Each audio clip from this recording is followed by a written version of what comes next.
ചേട്ടാ ഈ സമയത്ത് പറഞ്ഞെങ്ങനെ ഞാൻ ഇനി എവിടെ പോയി ഒപ്പിക്കും? എന്തായി ഒന്നും പറയണ്ടാ, ഒരു ദിവസത്തെ റെന്റ് ചോദിക്കുന്നതാ. ഇന്ത്യക്കാ മണ്ട മറിയ ഞാൻ അപ്പഴേ പറഞ്ഞല്ലേ ബൈക്ക് എടുത്താൽ മതിയെന്ന്. ഇവിടെ പൊട്ട ബൈക്ക് എടുത്താൽ നമ്മുടെ ഡ്രസ്സൊക്കെ മഴ പെയ്താൽ കൊളാവത്തില്ല. മാത്രമല്ല ഇങ്ങനത്തെ ഒരു കല്യാണത്തിന് പോകുമ്പോൾ പ്രൈഡ് ആയിട്ട് പോകണം. ഒന്ന തങ്കപ്പണ്ണ മോളാണെങ്കിൽ സൈക്കിൾ തന്നെ ധാരാളമാ. വാടെ സമയമായി പോണ്ടേ. ഇവിടെ പോവാൻ വണ്ടി കണ്ടേ. അപ്പൊ വണ്ടി കിട്ടിയില്ലേ? ഇയാളല്ലേ വണ്ടി ഉണ്ടാക്കാന്ന് പറഞ്ഞു. എടാ 2000 രൂപ റെന്റ് ചോദിക്കുന്ന അമ്മാരി ഒരു ദിവസം. ഒരു വഴിയുണ്ട്, നമുക്ക് നടന്നു പോയല്ലേ. ഒരു കാര്യം നിന്റെ അന്നേരത്ത് പാളെ കെട്ടി വലിക്കാൻ പറ. അപ്പൊ അത് വിട്.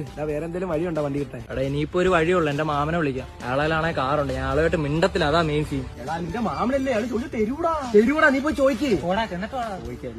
അളേ വണ്ടി കിട്ടിയാ റെന്റ് കൊടുക്കണ്ടേ? എന്തിനാ റെന്റ്? മാമന്റെ വണ്ടിയല്ലേ? ഇനിയിപ്പോ എടുത്തിട്ട് കളയാ വണ്ടി. എടുത്തിട്ട് വരാം. ഇപ്പൊ സൈക്കിളിൽ പോണ്ട, കാറിൽ പോ. A few moments later. കൊറേ നേരം പോയിട്ട്. എടാ വണ്ടി വന്നളിയാ, വണ്ടിക്ക് എന്റെ ഉടുപ്പിന് ഒരേ കളറ്. എന്തോടത് ഹർത്താലാണ്? വണ്ടി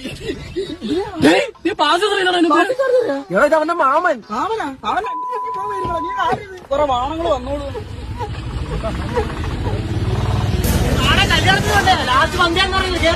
ഇതാണ് എന്റെ കാറ്. ഇതിന്റെ കാറല്ലേ? അവിടെ സ്റ്റിയറിംഗ് ഗിയറൊക്കെ ഉണ്ടല്ലോ. എന്തായാലും കേറേ, എന്തായാലും കൊള്ളാം. ഹരിയന്റെ പള്ളി കളറുള്ള വണ്ടി തന്നെ കിട്ടി.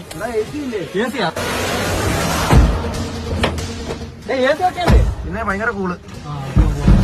നീ ഇത് എവിടെ പോകണ? കാറ്റെടുക്കാൻ പോണേ. കാറ്റെടുക്കാൻ കളിപ്പാവും. മാൻ പലപ്പോ പറയും പാട്ടില്ലടാ. പാട്ടിനാണ്